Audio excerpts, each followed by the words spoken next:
दाखवायला काही हरकत नाही, म्हणून तुमचं मी आभार मानतो. दुसरे आभार मानतोय मी एकनाथजी शिंदे साहेबांचे.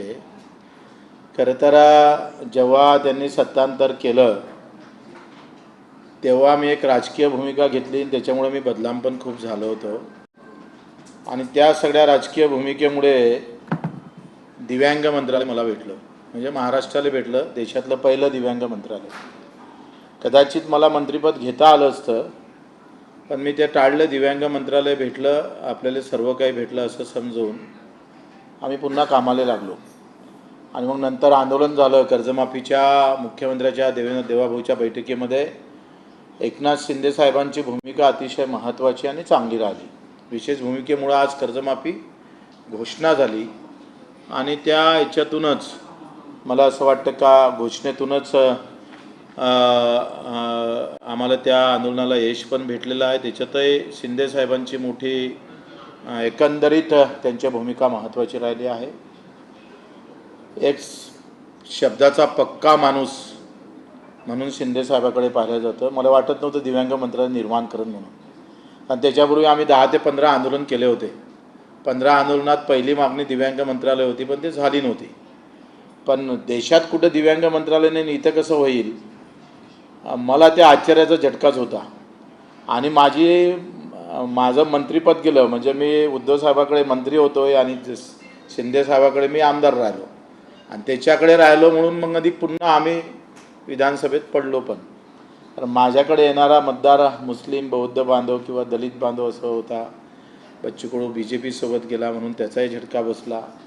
मधात जरांगे साहेब होते. ह्या सगळ्या घोटाळ्यामध्ये मी सुद्धा 30-40 सीटा उभ्या केल्या आणि त्याच्यात आमचा हा सगळा पराजय झाला. पण आम्ही थकलो नाही. वर्षभरात मला असं वाटते मी 2 वेळा उपोषण केले वर्षभरात. 3 दिवस, नंतर 7 दिवस, 500 किलोमीटर पायी चाललो, 350 सभा महाराष्ट्रभर घेतल्या. आणि या सगळ्यानंतर कर्जमाफी, नागपूरच्या मोठ्या आंदोलनानंतर कर्जमाफीचा एक धागा गवसला आणि कर्जमाफीपर्यंत समोर गेलो. त्याच्यामध्ये दिव्यांगाचे 2,500 रुपये आपण वाढवले.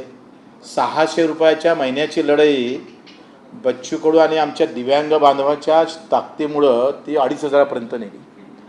दिव्यांग मंत्रालयाचं स्थापित झालंच. 185 शासन निर्णय आपण काढले. म्हणजे चळवळ काय काम करतं हे आपण अख्ख्या महाराष्ट्राला आपण दाखवून दिली का मंत्रिपदापेक्षाही चळवळ किती महत्त्वाची असते.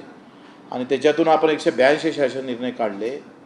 या सगळ्यामध्ये 2,500 रुपये मानधन, कर्जमाफी, एका वर्षातली आमदार नसतानाची कामगिरी आहे बरं आमची. नंतर भूमीहीन, म्हणजे याच्यामध्ये देवाभाऊला खरं तर आभार मानावं लागेल.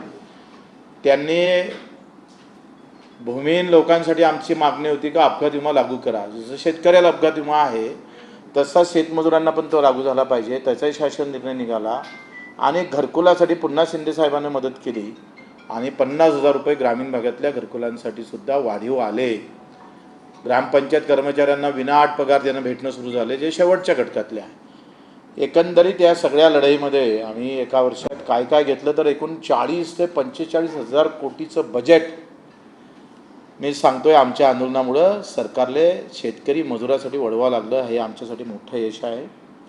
आणि हे सगळं असताना मला असं समजलं मीडियाच्या माध्यमातून का बच्चू कडूची वर्णी लागणार आणि ते विधान परिषदेवर आमदार होणार.